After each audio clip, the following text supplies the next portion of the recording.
Okay, I'm just saying. All right, let me find it. Yeah, it'll pop up actually right now. Hey everybody, welcome to tonight's late night happy hour. Brian Kamenetzky and Andy Kamenetzky, joined by the great Josiah Johnson. You know him as from the Dunk Bait podcast at Yahoo. You know him from his meme king game at King Josiah 54, which you see right there. Like, you know, you're good at it when you go by your handle. Like, you just that's what you're throwing up there for people to see. How's it going, man? Thanks for coming on. We appreciate it. Just had to retweet the tweet to get the audience plugged in, but appreciate you guys for having me. Excellent, man. Excellent. How's everything been? I was watching last night's Dunk Bait, and the three of you guys didn't seem very good with the way things shook out last night. I think across Lakers Nation, I think it was just a disappointing performance. It was kind of even early in the game. I think we saw LeBron and kind of AD break character a little bit after a bad botched pass, I think, from LeBron to AD. And for the first time, really, it's like, ooh, they might be taking an L tonight, which is a little disappointing given all the Heat struggles and kind of, missing Gordon and Bam. But that's why there's game 4. LeBron looked a little angry. Obviously, we got the Tyler Hero meme that's been making its rounds with the snarl. So we'll see. Yeah, you already know. Okay, my question about that: do you think Tyler Hero knows who Billy Idol is? No, I'm gonna say no. Young kids have no idea. No, there's a gap. There's a bit. Yeah, there is not a prayer that Tyler Hero has any idea who that person I put to the other side of him is. He has no idea, not a clue. That was my guess too, but I just wanted to make sure that I was, maybe there was some sort of cultural relevance to Billy Idol, like for 20-year-olds that I don't know about. Billy Idol's kind of a legend. That's a great name. Now that I think back and look back on those times, that's a pretty solid name. Oh, yeah, Billy Idol. That's a hell of a stage name. I mean, that's just basically laying it all out there right from the outset. I'm this dude. It's like John Legend. For the current contemporaries, it's like you know what you're getting with a name like that. Well, it's a lot to live up to. I mean, think about obviously he managed to live up to it and then some, but like when you're named Prince, holy crap. Like, that's a lot. That's a lot on your plate right from the literal inception of your life. That's a lot. Yeah, for sure. I do it to say, I have a soft spot for Billy Idol, not just because that's my era growing up in music, but the video for Cradle of Love, which I don't know how many people have seen that recently, probably very few, was a very formative moment in my youth. Okay. That one was important. Well, in part too, because at that age, when you're young like that, you're not wise enough, worldly enough to realize just how inappropriate that video is. Really, it's like an ode to jailbait video. Like, it's really in a lot of ways wrong. Like, that video would not get made now. Yeah. Oh God, no. I don't even know if the song would get pretty sure the song would. Well, but I mean, to be fair, I was like 12, so I was age appropriate to have the feelings that I had. But yeah, I mean, this is also too, like, kids don't understand how it works these days. Like, it was the Cradle of Love video and trying to steal the Victoria's Secret catalog. That's what we had. I mean, that was the easy access. And the days when you had cable with the channels you shouldn't get that were blurry, but you could still hear what they were doing. We had that. Those are my options. It's the best I could do. Like, every minute you would get like 2 good seconds of some type of video. You don't have to try and piece it together. Oh, back in the day, you had to earn it. I mean, I know the older generations always talk about, we had to walk uphill, both ways, and that stuff gets old. But we really did have to earn it more in terms of trying to see rated R nudity. You had to work way harder back in the day than now. It was a triumph of the spirit when you landed on that 5 second, like that perfect 5 scrambled seconds of showtime. Like that was a real victory. Okay, can I tell a story about the scrambly porn, the scrambly blurry porn here for a minute? So I'm in college, my senior year in college. I know the story, Jesus. So my senior year in college, I'm out, out having at a party, doing whatever. I come home, and my roommate is on the couch, passed out, drunk, with his pants down to his ankles and a sock over his penis. and I just watching the blurry adult films. Honestly, and I kind of like, I told him the next day, I was like, you can't do that. Like you can't just fall asleep like that and pass out in the middle of the room like that. I mean, what if I happened to had a good night, you bring like a girl home or whatever. I've brought anybody like that. Me and my bros, we come back from the bar or whatever. You can't do that. But he did. He felt bad, I think. The way you described that, I saw the entire visual. I'm like, that's going to be a scene in something. So yeah, we probably have to link up and just make that, because that visual is probably one of the most hilarious things. And the fact that it's lived with you, I can see that. Well, you don't forget something. That's what I'm saying.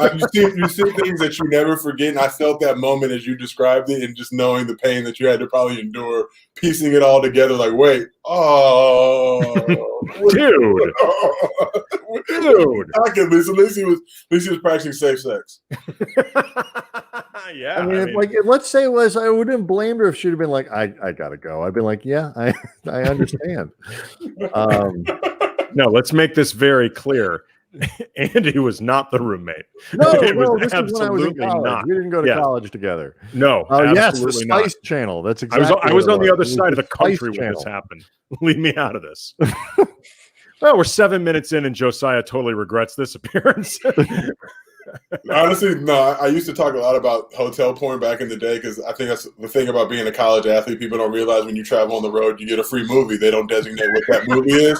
There's no designation, but you think you're beating the game. But then we would have people back at UCLA who would check the bills and be like, wait a minute, like these movies were $19.99. The other ones are normally $12.99. So you could put two and two together. Oh, so, okay. So like, was there, in terms of per diem, was there like a pay-per-view per diem? Like, were you allowed to like go pay-per-view with legit movies? One movie a day. You could get whatever you wanted in pay-per-view. That's what I'm saying. There was no definition of they just said you can order one pay-per-view movie. So, and then during the tournament, you got to get one from the school and then one from the NCAA. So it was 2 movies a day. Wow, they really styled you guys out. Yeah, $20 extra and free Wi-Fi. I mean, I don't get why you guys need to get paid now that I see that type of setup that you had at UCLA. I didn't realize you had it that good. I was living the good life. But yeah. I mean, seriously, the nerve of all these athletes complaining, like in the tournament movies. I feel like Ed O'Bannon really left some important stuff out. It's like. Here he's always complaining about this or that or whatever. He never mentioned anything about the free movies. Ed was in a slightly higher pay range. He was bringing a lot of bodies into the arena, so I think he had a great gripe with that. They gave Ed O'Bannon a third movie. Hopefully, I'd like to think so.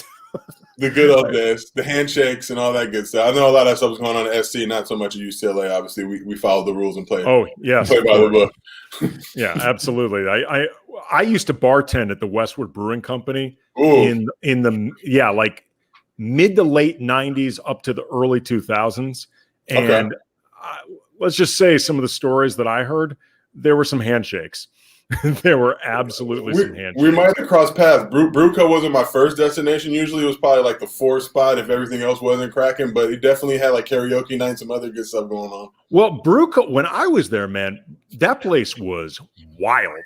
Like Madison's, I think, was just more of an established spot in Westwood Village. Like it had been there longer. It was a bit more of an institution. Yeah. But the Bruco was straight up insane. Like, I mean, I remember also like timeline wise, you have to understand it might have been a while ago. Andy served honorably in the Crimean War, so he's been he's been at it a while. So yeah, that place was crazy. But yeah, we used to have the water polo players in particular used to live there. But we had a lot of athletes going through there. It was, I mean, it was like the holy triangle. It was like Madison's, Maloney's, and Bruco, and everything had a different kind of. Madison's obviously pint night, Tuesday night was thriving. Maloney's Sunday night industry night was probably, one of my go-tos later on in college life. And then Bruco was always solid. It was just so far. It was like the deepest coming from the dorms. And we're in So LA, so far. like 2 more blocks is like, oh, I'm good. Like, It's on the other LA side thing. of Westwood Village. It's too far. the walk of Oh, I shame. know. I Too only much. knew one bartender at those 3 bars, so I only went to one of those bars. Oh God, I'm If you had an in though, that was you were drinking free all night. Honestly, the college it's all like it's like the barter system, kind of like Shawshank. Really, just like if you knew somebody, if you knew the bartender that could plug you, you could live like a king. Really. Like, oh yeah. Oh my friends, when I eventually quit the brew code, because I had been there too long. I was sick of it, and also I was like, this lifestyle is going to kill me. Like, and I was also starting to get some writing work, and I thought, okay, maybe I really don't need to do this anymore. All of my friends are like, no, man, you need to keep this job. Like, trust me, you're never going to make it as a writer. Like, you're a terrible writer. You need to keep this job, because they'd come in every weekend and just get totally hooked up. They loved my time as a bartender. Best job you've ever had. That's bartending in college in terms of the hierarchy is humongous. Like bartenders can get a lot of stuff moving and shaking. With the athletes, you can get tickets to pretty much any game you want, gear, whatever. People are willing to exchange it for some beers. Like, well, the moment I'm not even joking about this. The moment that I really realized, like, holy shit, I need to quit this job. Like, I've been there too long. Was this girl was telling me, she was a senior, and it was around graduation time, and she invited me to her graduation brunch because she's like, you've been this big part of my college experience all 4 years. I was like, Jesus Christ. Oh my God. You've been like a second father to me. I didn't go to this thing because I'm just picturing like her father would have been rightly shooting me daggers. Like, just like the idea, you brought your damn bartender. Like, this is the guy running up my Amex. Like, honestly, it's huge currency, but that's the thing. You don't understand the impact that you had on generations of kids. Like, I'm just, they became adults in these moments. The 2 a.m., 1 a.m. trying to get those last beers in, having, going and yakking in the bathroom and kind of learning their lesson, but coming back the next day to try it again. Like, look, Josiah, I have long contended to anybody who listens that people like Andy are the real heroes. And I think that's true. I don't think there's anything that doesn't ring true about that. They would have, if this pandemic was going on in the mid 90s, they would have given me PPP, like just to let me keep working and serving. He's an essential worker. They would have brought you in, even just do a little pod, like, yo, just be our personal bartender. We're all chip in. We just want to feel normal again.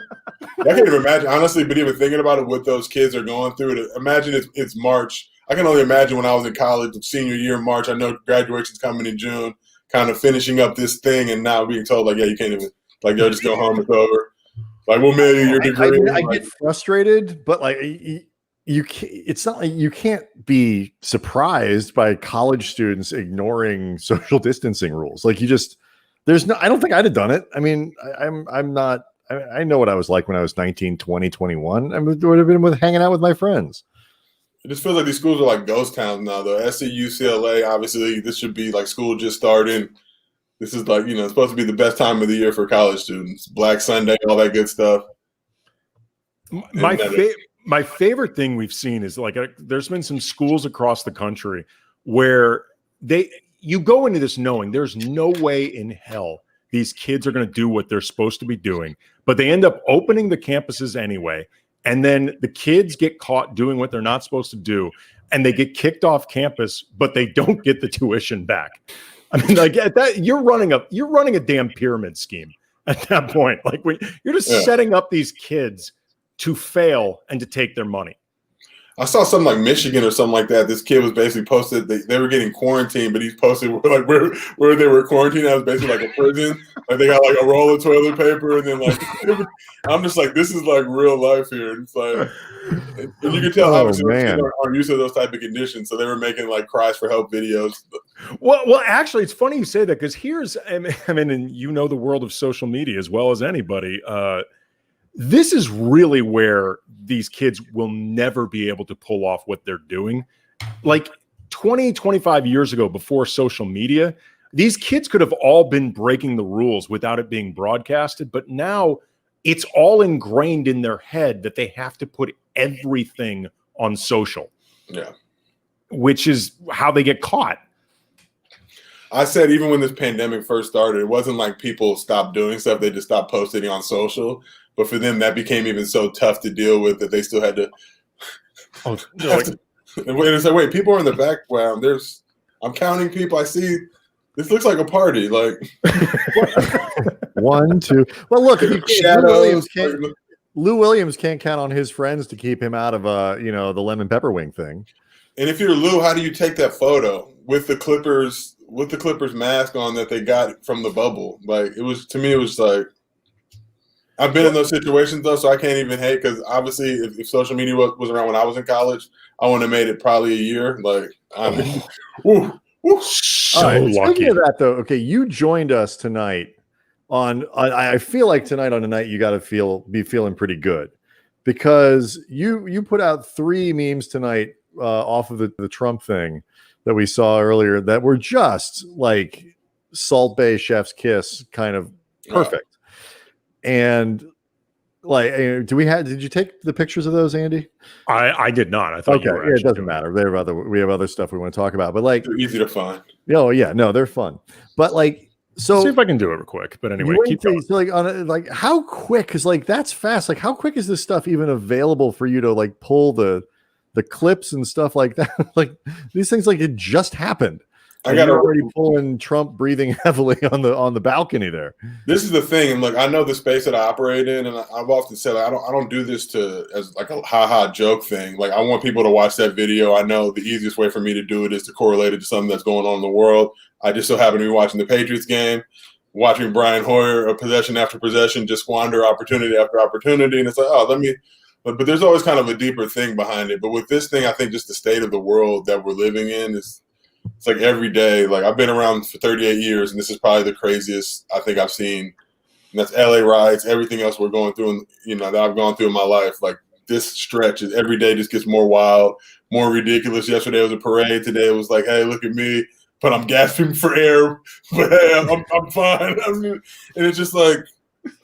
But what I loved about it too is like you had one where you used Trump to make fun of Belichick. And then you had another one where it was like a Trump joke, and follow like, so you kind of got the variety. Even if you're somebody who like supports the president or kind of like, you still ought to be able to appreciate the joke that it was funny. It's funnier if you probably don't like him. It's funny if you're a Total Recall fan. Everything I use generally is from my age range and stuff that's really resonated with me. So I'll look at Trump when he's breathing like that. I'm like, damn, that looks like Cohagen in Total Recall when he falls. When he bounces down, he's gasping for air, just the way this dude looks. And it's just like, yo, Cohagen, give people the air. I think this is kind of Trump is that type of figure to me. Like, yo, just like this is not something to joke about. Like, you got flown from Marine One to Walter Reed. Like, everybody else doesn't have that luxury. Like, oh, I'm not feeling good. Like, okay, I'm just gonna, what I mean? It's like, come on. Yeah, I mean, whether this is just bad messaging on his part or genuine obliviousness or both, frankly. I mean, he's lived in a bubble for a while. I mean, well before you're in the White House, which, as connected as you are to literally the entire world, it is also a bubble. Like, he seems to really be presenting this as my experience being flown in to Walter Reed, getting round the clock treatment from the greatest doctors in the world with, the greatest access to different medicines. This has been everybody's experience with COVID. Stars, they're just like us. And like, if I'm setting an example for how the rest of you, if you're unfortunate enough to get this virus, if you just follow my lead, you can get through this too. I mean, it's insane. It's absolutely insane. It's insane that he says it, but it's crazier to me to see the thousands of people, and I don't know if they're bots or real humans, a lot of them are, that are literally like, don't rationalize that in their head. Like, this dude literally can get round-the-clock coverage. When you're talking about, especially I'm black in the black community, I'm reading all these stories about black people being sent home because their symptoms weren't strong enough to get treatment, then next they're dead. And it's like, this is like real life, you know what I'm saying? Like, I've had people directly impacted by this stuff, and to see it is being made a mockery of, as if we're like trying to politicize it, as if we all enjoy walking around in masks and quarantining and not hanging out with friends. Like I woke up today like, shit, I can't wait to not hang out with all my friends today to prove Trump wrong. It's like those people. Hey, I can't send my kids to school, but we're showing Trump. Hey, look, you know what I mean? It's like it's just such an asinine situation, and to see where we're at. It's just like, come on, man. Like, yeah. I mean, like when you had mentioned like getting sent back, for not having strong enough symptoms, like I couldn't help but laugh just because the contrast with, with what we saw with the president. And obviously he's the president. He's going to get this type of treatment. And regardless of what you think of him, he needs to get that type of treatment because, again, he is the president. And there's a lot of fallout that comes to the president being sick. But you have to touch that button, by the way. You have to have, you've got to have a recognition that like, this is not real life. Like the life that you're engaged in as president is nowhere close to what is typical. I find the humor in the fact that for all this time they've been blaming the blue states, and that's been the whole thing. All the blue states are, they're being mismanaged, and it's literally running through the entire GOP, likely because of fast tracking the Supreme Court justice and having a buffet style event. It's literally like, I love buffets. Honestly, I go to Vegas strictly for buffets. Like, I love buffets more than most humans. I'm comfortable not having a buffet if it means I can save somebody else's life, even if I don't know this person. If I never meet them ever, me not being able to hit the crab legs in a Vegas buffet is fine. I'm willing to make that sacrifice. So it's like, what do they have? I'm wondering, like, what are they eating at this buffet? You just like hands all on salad tongs. Just how gross and disgusting buffets are, and this is what's going on. When do you think you'll be comfortable going back to a buffet? I don't think I ever will be. Maybe, I don't know. It'd probably take like a year. Honestly, Vegas, no, because even like buffet, when you order the room service, it's from the buffet, and if you leave it out for like over 3 hours, it literally dehydrates to the point where it's like this nasty globby mess of whatever you've ordered. So I don't know, because I used to be like down and dirty. Like I'd hit like a Luxor buffet. It really didn't matter. Like Excalibur, just kind of. They're amazing. Like when you saw the news that Sizzler closed, right? Yeah, and honestly, and that was all about the buffet. There used to be the one on Highland that I used to go to relatively frequently because I love the salad bar and I love the buffet. I love Soup Plantation when that was a thing. And it's not because the food is necessarily that good, but it's because you can get little bites of 10,000 things. And that is my ideal way to eat. I want a bite of everything on the menu if I can get it. And so I completely understand your love of buffets. They're a beautiful thing. Obviously, I used to be much heavier, and I think that was as a result of too many buffets. I've kind of taken a step back, but I judge buffets by their crab legs. Like from like the grimy, gritty ones with the nasty, to the Bellagios and the nicer ones where it's like, ooh, pristine. But we were talking with Tanya Gangula, who covers the Lakers for the LA Times, and she was down in the bubble for at least the first half of it. And what was crazy in us talking about the different things going on down there, they actually have buffets in the bubble just because, everybody is tested. And I guess it's deemed safe enough in that environment. We're like, you're eating one of the only buffets like in America at this point. Like everybody in the bubble are among the only people in this country still doing that. Yeah. Like buffets are going to be gone for a long ass time, assuming they ever even come back. And you talk about the bubble. We interviewed Chris Haynes on Dunkbait, and obviously he's been there since I think 2 weeks before the players got there. So going on like 100 days or something crazy like that. And it was just like, honestly, you're looking at a dude who's, I don't want to say losing his mind, but it's like he hasn't seen his wife, his family. And it's just like the psychological toll is taken on these guys. And to know, like he said before the players got there, they had a lot more restaurant options. But once the players came in, like they got cut in half. And just even like finding a good meal to eat, like you get tired of eating the same thing every day. So these dudes are, so I got nothing but love for them over there. Okay, actually, that's a great way to eventually segue back to the Lakers. You guys on Dunkbait, it was really funny when you were talking about how Chris Haynes, like when the expectation is the Lakers are up 2-0, the Heat are down 2 of their 3 best players. Like it's just going to start sinking in that this is a wrap. And then the Lakers end up blowing game 3, playing really badly. Jimmy Butler has a historic night, but Chris Haynes is like, God damn it, man. I want to get out of this bubble. Like, I just want to get the hell out of here. Like, it's the equivalent of, for writers covering a game, when you've got like 4/5 of a story already pre-written with like 4 minutes left, and you just basically need to see how this game turns out. That's been going one way the whole game. Then all of a sudden, the other team makes this crazy wild comeback, and you're like, God damn it, man. Got to rip it up. You know, it's going to be a long night. I got to restart this whole damn thing. That was Chris Haynes. And the rest of these guys, they're just like, damn it, I'm here like at least. It's another 4 days. Yes. Because it could have ended on Tuesday, and now they can't get out until Saturday. If the Lakers win on Friday, they can't leave until Saturday. So Haynes was basically like, I don't care who wins. He's like, all I know is between games 4 and 5 is like a 3-day layoff. He's like, I'm honestly so frustrated. I'm just like, play every other day, man. Let us go home. Yeah, that was every other game. People would ask me when Andy and I used to cover baseball, which I love baseball. I didn't like covering it. But oh, who do you want to win? Who can win fastest?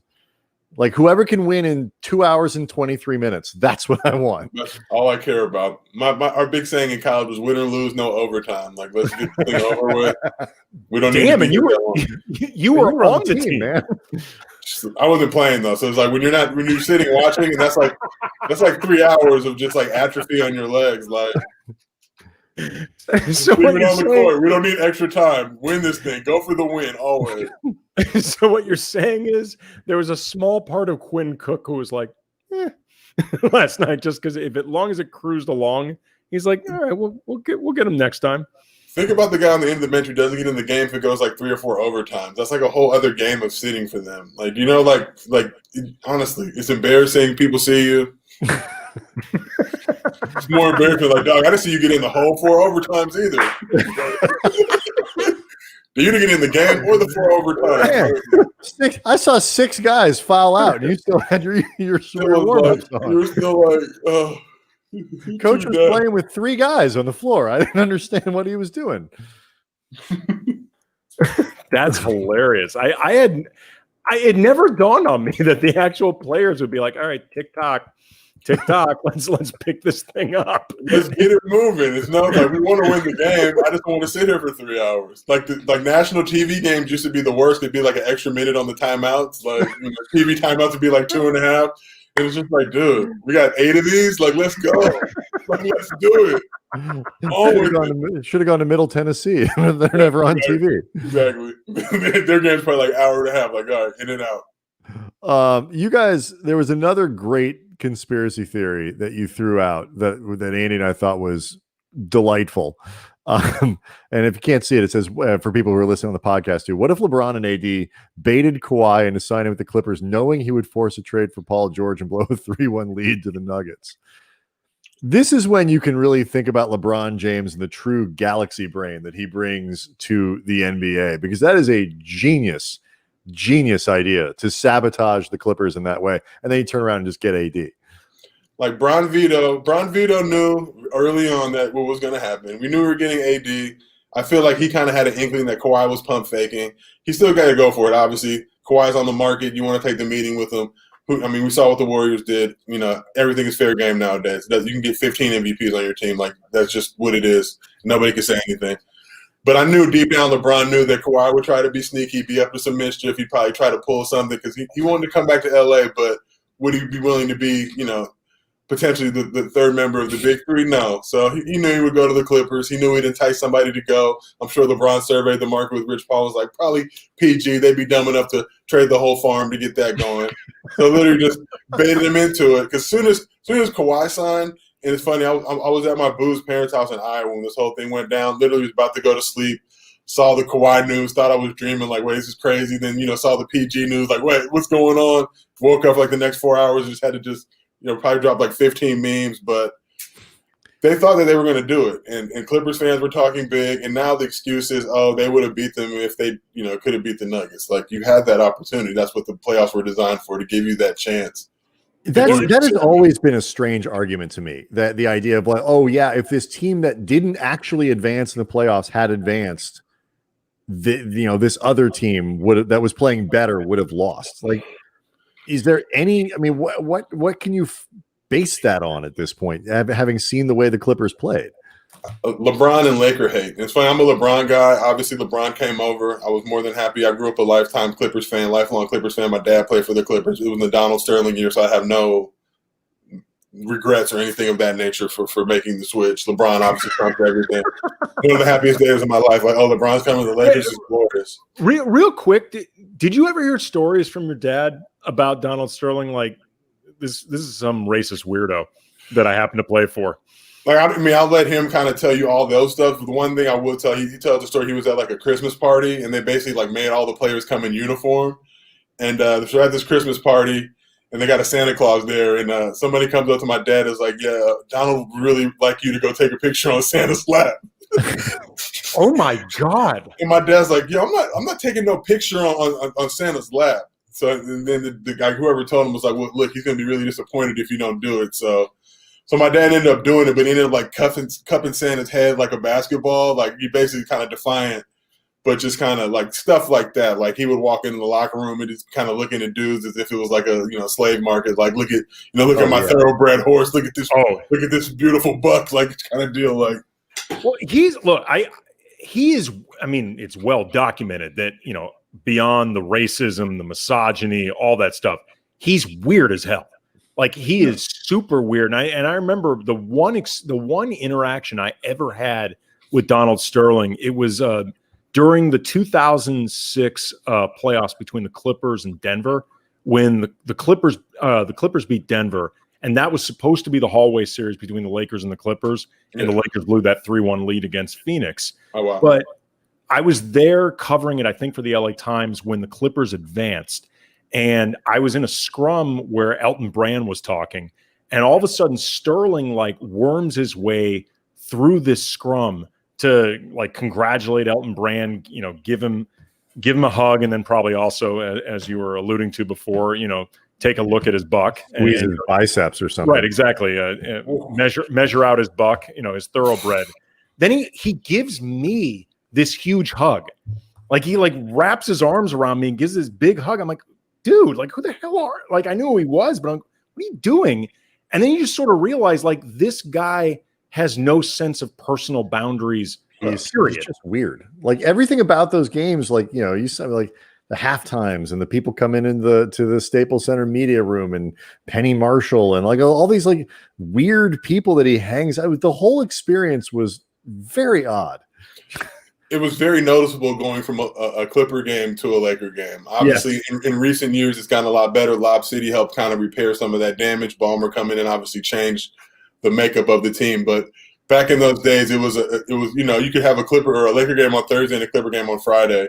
Lakers tickets would be $100. Clippers tickets would be like $5. And this went on even still in the Kawhi era. Like, I used to joke, like, Kawhi, Lakers Raptors was like $90. Kawhi taking on his former team was like 10 for the cheapest ticket.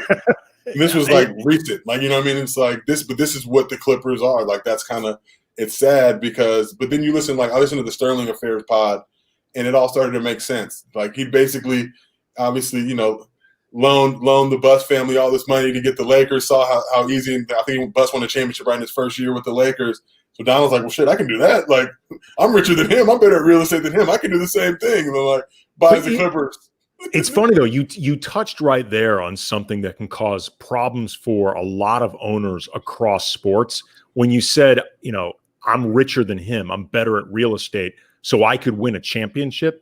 That has nothing to do with the profession that you're about to enter. And like, but if you get elected president, it's hard for them not to believe it's worth something. Yeah. I mean, like, I used to work, I was saying before, like bartending, but I've worked in a few different restaurants, and I've seen a lot of restaurant owners who had no qualifications to own a restaurant other than just being rich. And they buy into this thing thinking, well, how hard could it be? I've been waited on a bunch of times. That looks easy. You're just cooking some food, serving it to people, easy money. It's hard. Like, and being rich does not make you an expert on anything other than just what it's like to be rich.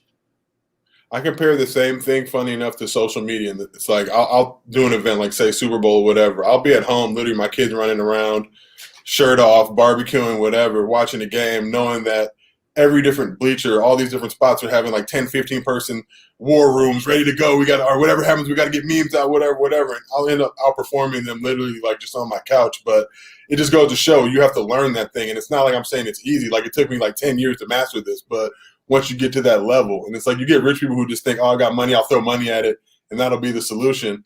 And I think once Sterling realized, like, wait, I actually have to pay for all this other stuff, and like there's like upkeep, and wait, I got to pay these guys money. Like this guy wants $1 million contract, and like the game is the game. But sadly enough, that I think Ballmer's kind of leading them in the right direction. But it feels like that curse really wasn't satisfied enough with what happened. So maybe Ballmer's got to get the sage through there or whatever. And I don't know. Them moving to the City of Champions without a championship is a little misleading. I have a theory on the Clipper curse. And I've been tweeting this and like retweeting my own tweet since going back to like 2014 or 2015. The Clipper curse will never go away until the team formally disassociates with Sterling's wife, Shelley, because she was the former health inspector. Yeah. Like she knew everything going on with Donald. And she's like contractually their number one fan. It says on a piece of paper. Yes. She's got like a mug, and I think they're back together if I'm not mistaken. Yes. Right? Yeah. So it makes you wonder, like, what was the point and goal of this whole thing? It's like your abuser is still living with you, but she's just as awful. She's just as awful as he is.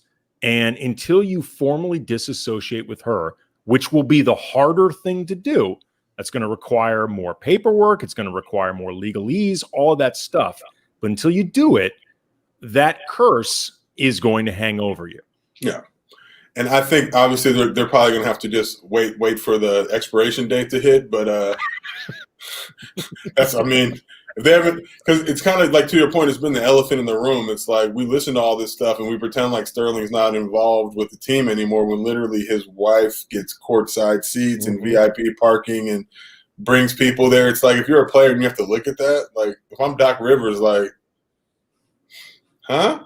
So what would you do if you were doing this is like the Clippers job is fascinating because it's like the best. It's a great job and a potentially terrible job, because if it doesn't work and those guys leave, or just Kawhi leaves and you're left with Paul George, you have Paul George and no draft picks, or whatever it might be. How that is not a good job at that point. But right now you've got Kawhi, George, a decent supporting cast, an incredibly rich owner, and a new building that's coming reasonably soon. Like it could either be the best gig or the worst. So, I mean, what do you think happens? I think when they said the arena was opening in like 2024, I believe, or whatever that day, somewhere around that point, right? My first thought was like, well, shit, Kawhi and PG ain't gonna be there to see it. You're billing it as like this is the team that's gonna be there, and it's like it's very capable. You might get like a Sac Ray Lakers type of comparable roster on the Clippers side by the time the venue actually opens. Like, I think they took a major calculated risk. Obviously, Doc Rivers was the right fit for that, but even Doc with these 3-1 lead issues is super perplexing because he's a great coach. But now who do you get to come in and fill that void? Like, people have mentioned Phil Jackson, but Phil has common sense. He's not gonna, he's not gonna create that issue with Jeannie and go to the Clippers. But who comes? D'Antoni? Ty Lue, I think, is the right option. But it's really just a matter of when you hear the stories that came out, from game 6, 7, like the team literally, and I've seen teams kind of self-destruct. And you're talking about it like a straight self-destruction to the point where it's like, PG, screw you. I'm not listening to anything you're saying. And these things happen often kind of in situations where guys might see through the BS and realize like, oh, this is not the dude that I thought I was playing with.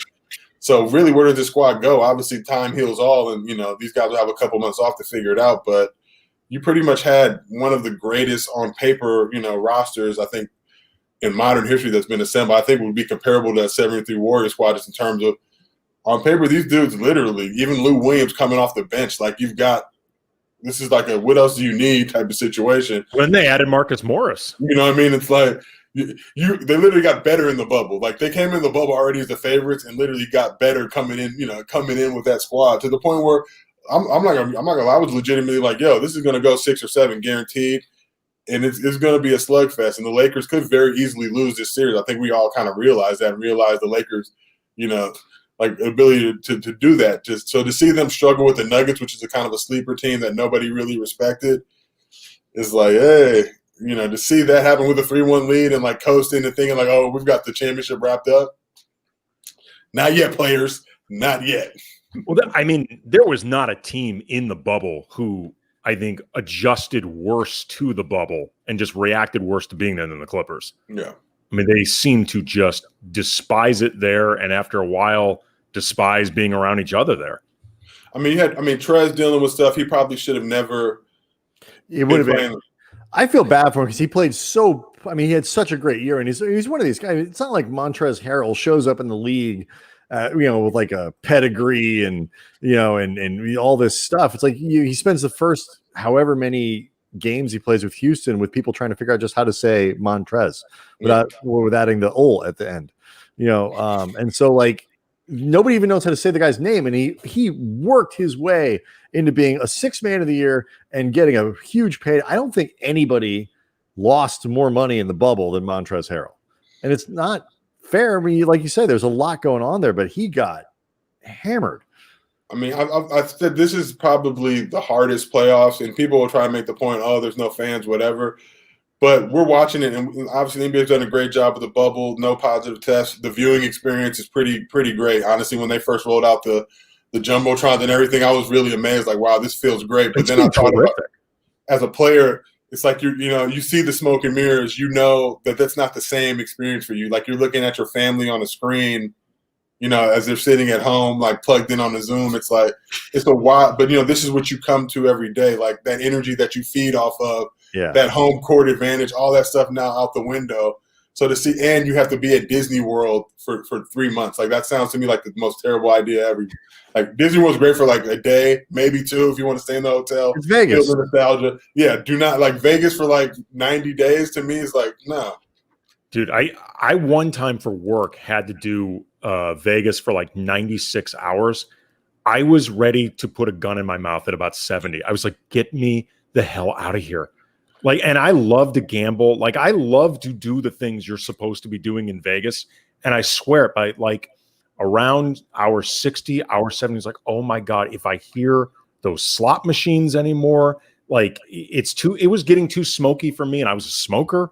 Like it's too much. It's too much. Yes. The smell of Vegas.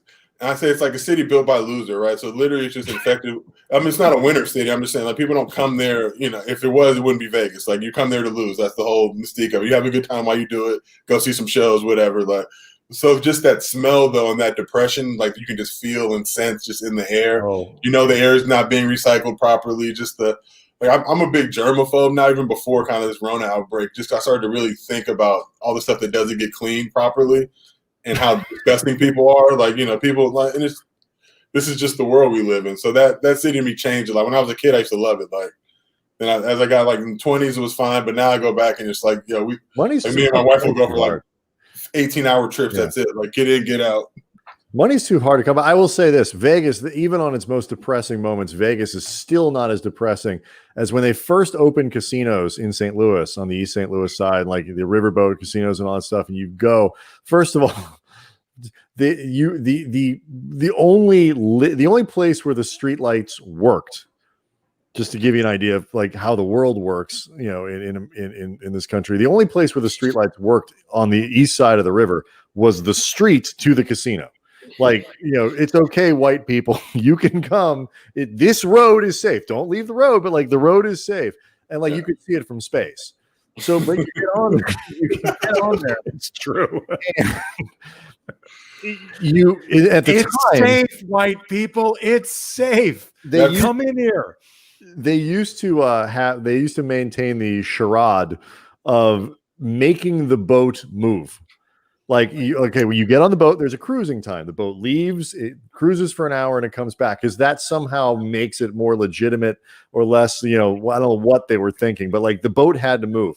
And these people who would get trapped on the boat, and this was low-rent casino stuff, you see people literally gambling away, their paycheck money, and they're trapped.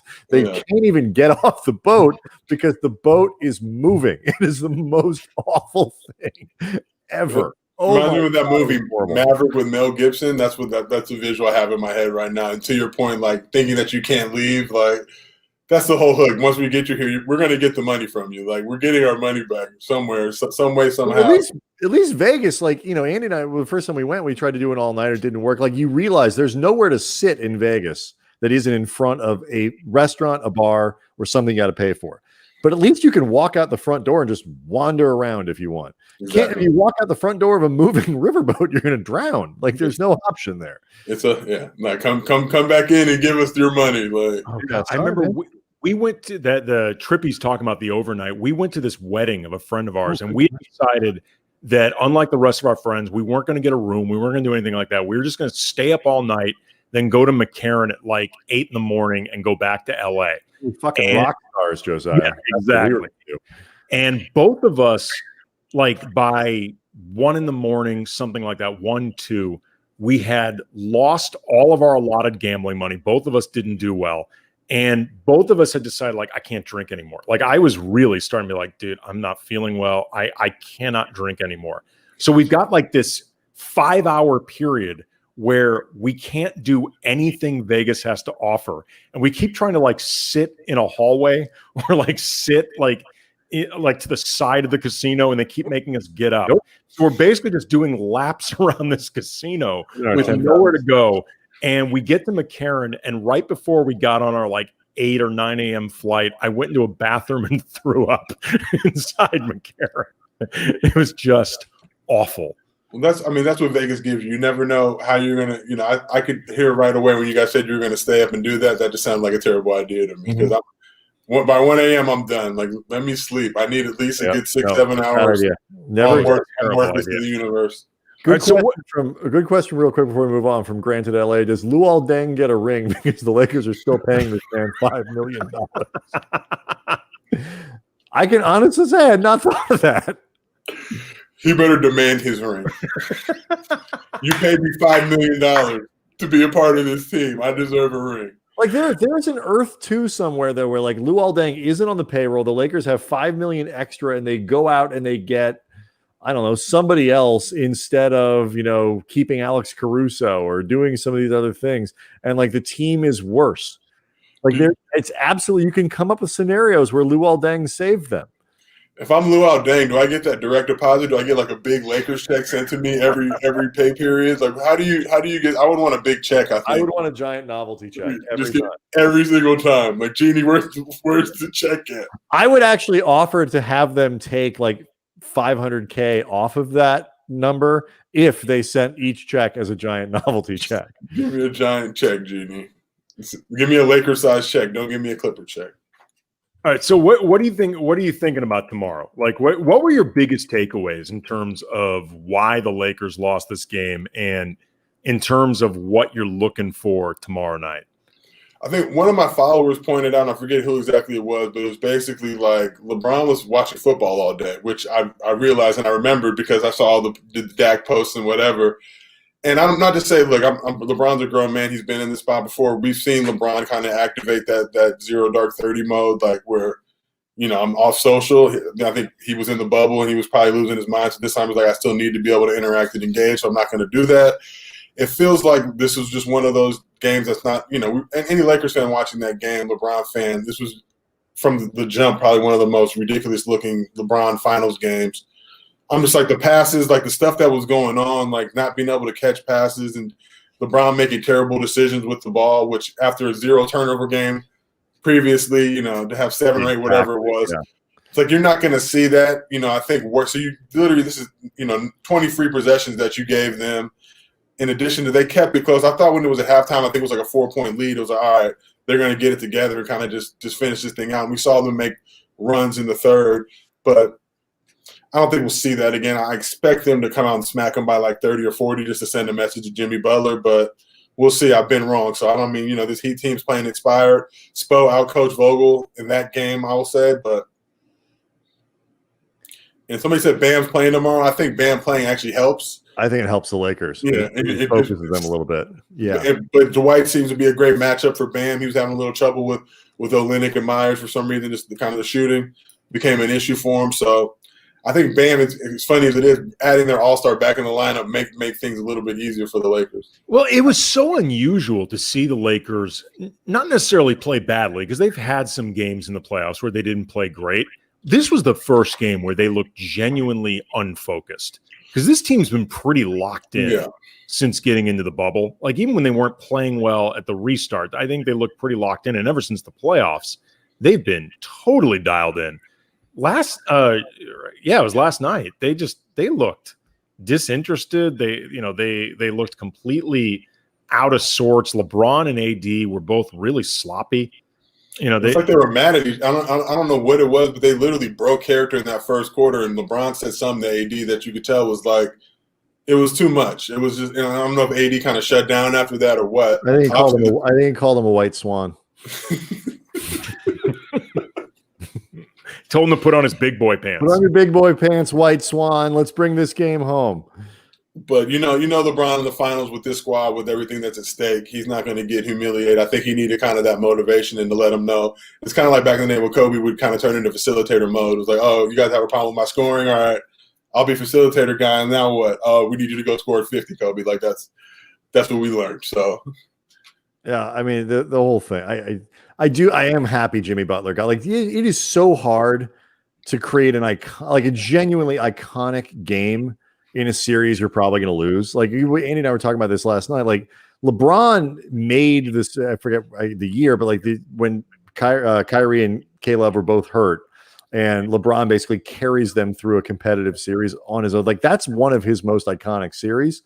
Jimmy Butler got a game like that in a series that Miami may well lose in 5. That is so hard to do, and Butler really deserves it. So I was kind of happy that he at least had that moment. It reminds me of LeBron, wasn't, but I was 2018-ish when he had the 50-point, 58 name, whatever it was in that game. And it's like, people act like, I think the problem we deal with a lot of nowadays on social is people act as if they could get 50 points in an NBA Finals game. Like, in their mind, they're trying. We start hearing terms like stat padding, and it's like this, you realize this is the NBA Finals, and people being paid hundreds of millions of dollars here to literally with the sole goal of not allowing that to happen. So to even infer that that does happen, you're pointing out that these dudes must be exceptional human beings to stat pad in the NBA Finals. Okay, you've played, major college ball. You played for UCLA, so you have an idea of at least what the next level would be like and what it would take to be there. Padding your stats at the NBA level isn't easy. Like actually going out and doing it, I would imagine, isn't easy. Like, I've had friends tell me, like, LeBron back, I want to say Game 7 against the Spurs when he dropped like 37, whatever. Somebody told me he was stat padding in Game 7 of the NBA Finals. Like, this was like a comment that was made to me, and it's like, to an extent, LeBron a little bit, I think, because he controls the ball. Obviously, he tries to get a lot of assists. That's what he's doing. He's a floor general. That's what he's going to do. I think maybe in that regard, but rebounds and points, like, I don't care about pace or any of these type of things that analytics people throw out. Like, you actually have to score to do these things. Like, in order to average 30 points in a game, you have to score 30 points. So if you play basketball at any level, like, scoring 30 isn't just a given, let alone at the highest level of basketball. It's really hard to do. It's extremely difficult to do. It's not like, oh, I'm just going to go score 30 because I'm LeBron. Like, it's not how that works. You still have to put the ball in the hole. Okay, like, maybe you could say that for LeBron, stat padding isn't hard because he's LeBron, or like maybe a handful of, 10, 12 players. The average player in the league, and these are, the 1% of the 1% around the world at basketball, padding stats is not going to be easy for them. Like, it's not. Well, there's a reason Ricky Davis was throwing the ball off the backboard, to try to give himself an extra rebound. Like, hindsight, I can't even be mad at Ricky. No, that was legendary. That was legendary. And I feel like they should have gave it to him. I agree. It's a shot. Change the rules. Like, if you look. I feel like if you're that brazen, you should just get it. Like, it's the ultimate. The answer is always no until you ask. It's like when JR, to close out the first half yesterday, he took like 3 dribbles to get himself to the corner. The most like brazen attempt at a 3-pointer. Like, I kind of respect that. Like, my dad used to tell me tricks of the trade. Like, you always want to grab that end of quarter rebound because you can add a couple extra rebounds easy. Not everybody's going to be going for it. Like he's the hunt those down. You get paid off that. I do think there are certain times in sports. I wish like every sport had a committee that like sat by courtside, sat on the side of the field, whatever it was. He's like, you know what? give him an extra point for that. Like, that was really good. Like, I like that. Or you know what? That basket's only worth 1. Right. No, you don't get extra for that. It's called high school. No, I'm just kidding. Those scorebooks would be altered. Like, would you wait, what would you do with Danny Green? Because I heard you guys talking about on Dunk Bait. I'm not a Danny Green slanderer. I understand it. Sure. I think Lakers fans have a tendency to, even with the coups and the petition thing, we've bullied players into performing well. Like KCP got a lot of it early on, and he kind of got his stuff together. For me, Danny, I feel like is a. So you're pro. saying KCP should thank all these assholes online? Yeah, I mean, if it's with a purpose, like honestly, if it's just mean spirited, no. But if it's like we're trying to make you better, and Lakers fans, they demand a standard and a level of excellence. But I think for all these guys, they got to just kind of, Danny Green's got to get it together, man. I think he's a pro. We get it. He's had a tough stretch, which means he's due, and he's due in a big way. So I would love to see him break out of it, because Lakers fans have a short memory too. Like, we'll slander you, but if you get it together, then you're our hero. And that's what, the greatness of being a Laker is. Well, I ask in part because he's clearly hurt. Like, he's clearly playing through something. Absolutely. Yeah. And that part of what my concern with Danny is, it's not just, he's always been streaky and something like that. Like, I don't know if he's physically going to be able to give them what they need. So it's almost like you might want to sit him for this game, just to be real, or reduce his minutes to let him get over whatever it is bothering him. Because he looks obviously a little slow moving around and moving a little gingerly. Markieff Morris, I feel like, is a good alternative, but Danny Green brings up. There's a reason that Danny Green's in the starting lineup. There's a reason the Lakers paid him that money. I know a lot of people don't think he deserves it at this point, but I feel like Danny Green is going to pop up. He's got championship experience. He's a pro. He's probably had stretches like this before in his life. He knows how to get through them. Assuming he can move, I think that's just what it comes down. Because really, the values. I mean, I kept trying to tell somebody who was yelling at me yesterday on Twitter, like, Danny Green's been horrible since he got in this, killing this team. He leads the team in net rating. Like, it's better than AD's. It's been like, he gets a lot of help because he plays almost all of his minutes with those guys, but he's still leading. He can't possibly be hurting them. He's leading the team in net rating in the postseason. So let's calm down a little bit. Before we let you go, Josiah, you accomplished a great deal in your life, professionally, personally. You are facing what we learned on Twitter tonight is a major life choice. You may be committing to an air fryer. And I said on Twitter, when I was a little kid, Ron Popeil pasta maker was my dream with the sausage attachment. Like, honestly, I always wanted it. I never got it. The pasta maker or the rotisserie? Both. The rotisserie later on in life, but pasta maker when I first started. I liked making pasta. I was a big pasta fanatic. To be able to make your own with so many different combinations and the little spinny thing, and it comes out, and it was just like, ooh, like I feel like I lived in Italy as a kid, so it was always something I was fascinated by. But that's neither here nor there. When I've seen everybody, so this air fryer thing has been going on for months now. I've seen people talking about it. I'm generally hesitant to join crazes. Obviously, I got a George Foreman grill like everybody else. That was an amazing part of my life, helped get me through college. But everybody, the way they're talking about this air fryer, I'm just tired of being let down in life. Like, a lot of times things are hyped up, and then you go get it, and it's like, this is what you guys, this is your king, this is what you were talking about.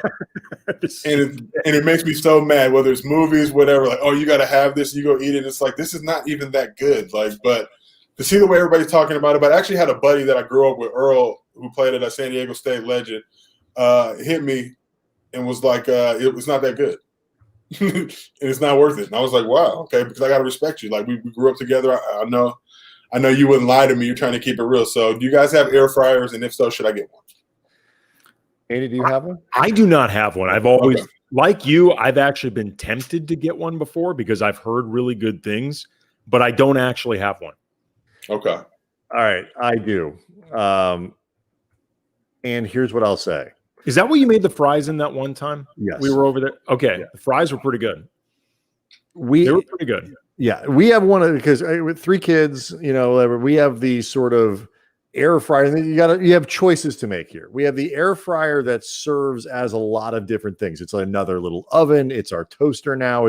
But it has an air fryer feature on it. Okay. And like my wife's made like chicken strips in it, and we make French fries. I like to actually air fry like tortillas and stuff in there and kind of get them like crispy that way. And I love the thing, but the choice you have to make is this: do you want a machine like the one I'm talking about, which is versatile, you can do a lot of things in the kitchen with it, or do you want something that is just an air fryer, like a specialist? Do you want the Duncan Robinson of kitchen gadgets? Like it does one thing and does it really well.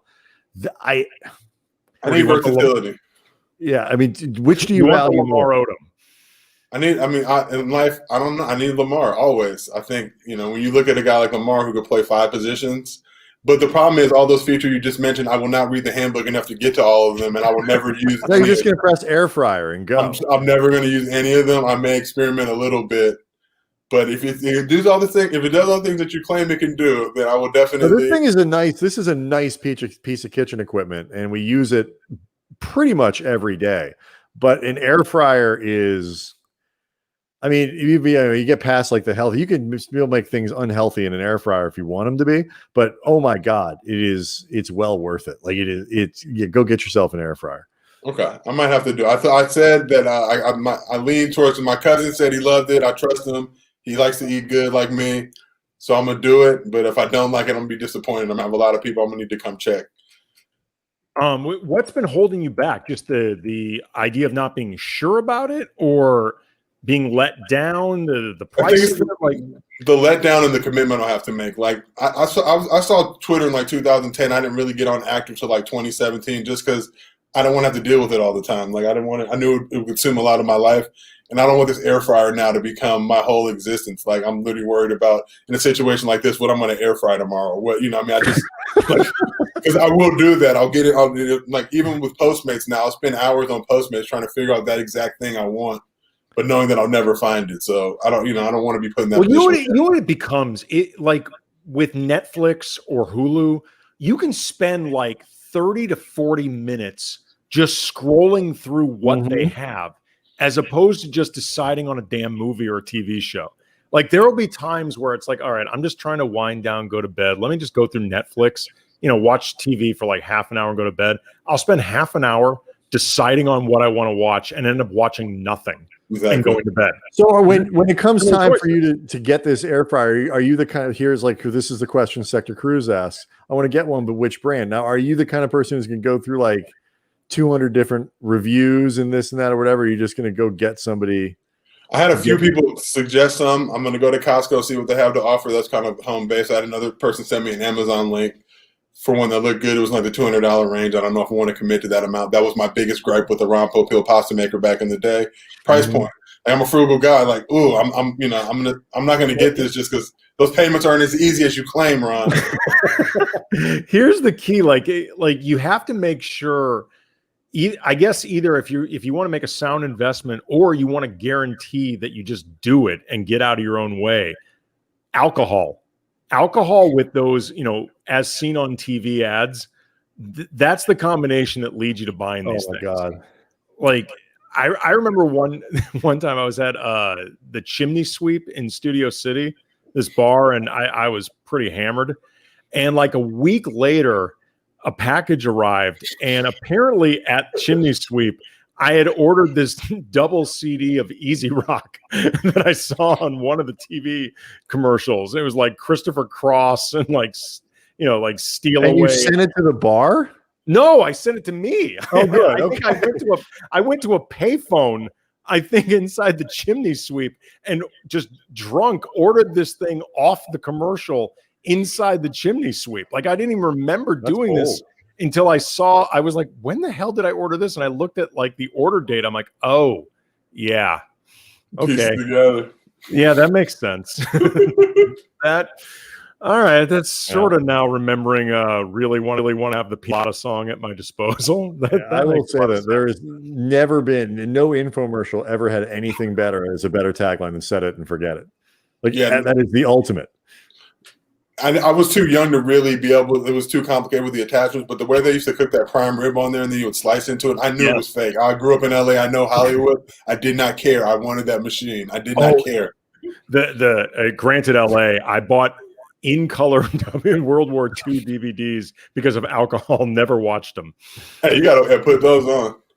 Oh, like those flashlights, those tech light flashlights. They show. Those are great. like the army guy runs them over in a Jeep and they don't destruct, like you can freeze them. No, but you can foil robberies. That's the best part. You got one of those things, you shine it at the guy, the robber's I want one of those until the law arrives. I want one so badly. I want to get one and I want to freeze it. You blinded me until the police get here. Right, you put it in the block of ice. You can hold the block of ice up to the robber.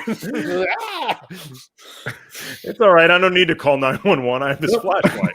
I got this magic light. It's indestructible. Oh man, dude, this is always fun. We always appreciate your time. Always, Kirk. This is true. I've heard this. Kirkland vodka is Kettle One. Not mad at it. Costco. The thing about Costco is the price point isn't really that good. You just end up buying an overwhelming amount of stuff that you're probably not going to be able to use, like Gatorade to drink. I go for Gatorades, paper plates, seasonings, basic stuff. The meats and all that was that's the single worst pitch for Costco ever. It's a pump fake. I mean, they used to have the communal snacks, but I believe those are gone now. No, not during COVID. We gave up our membership. Seafood Roadshow would be nice on Friday, Saturday, Sundays to get some delicious shrimp and accessories, but across the board now. Well, anyway, we were starting to let you go. Always appreciate the time. Thanks again. Hopefully we can do it soon. Dunkbait Podcast. You can follow him, King Josiah 54 on Twitter and all of the other fun stuff. It is. I mean, I don't think anybody who's watching this show probably isn't already following you, but if you're not, do that. It will make your day better. Great week coming up tomorrow. Harrison Sanford. We'll talk about game 2. Talk to Harrison. Hopefully about more good stuff from Danny Green. Wednesday, Steve Mason, and Thursday, Wazzy Lambre. Lambre is going to join us, so that will be just a great week of shows in front of us. So, then Friday, Clinton Yates. And Friday, that's a hitter lineup right there. That's going. Yeah, that's not bad. Sanford, the legend. Steve Mason's a legend. Big Wasp, one of the biggest legends of probably modern history. So we can update it. Friday, fill in that Friday block. Yates. Clinton Yates is a legend. You guys bring the heat every single week. I'm always impressed when you put the lineup up. This is millions and millions of people watch this program every night. So it's important to bring them high quality guests because that's what America wants. We appreciate you. All right, man. Thanks a lot, man. We'll talk to you really soon. appreciate it. Danke, Nederland.